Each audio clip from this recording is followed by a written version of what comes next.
how to find the turning point of a quadratic graph in 93 seconds. Let's go.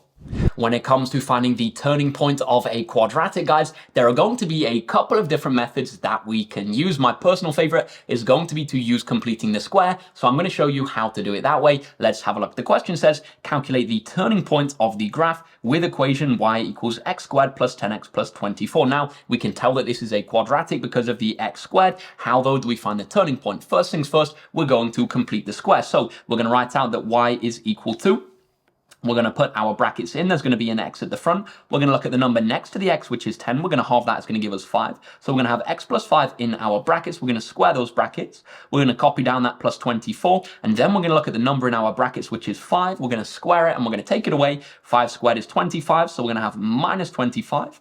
Now, guys, we can simplify this. We're going to have y is equal to x plus 5 squared. 24 minus 25, that's going to be minus 1. Guys, if you're not sure how to do that, consider revising completing the square. It should make it really clear. Now, how do we read our turning point from this completed the square form? All that we're going to do is we're going to look at the number next to the x. Here it's a 5, and we're going to reverse the sign of that to get our x coordinate. So our x coordinate is going to be minus 5. Then to find our y coordinate, we're going to look at the number on the end, and we're going to leave the sign the same as it is. So the y coordinate of the turning point, guys, is going to be minus 1. Now we have our turning point, minus 5, minus 1. Make sure to remember, with the x coordinate, you do change the sign, but with the y coordinate, you don't change the sign.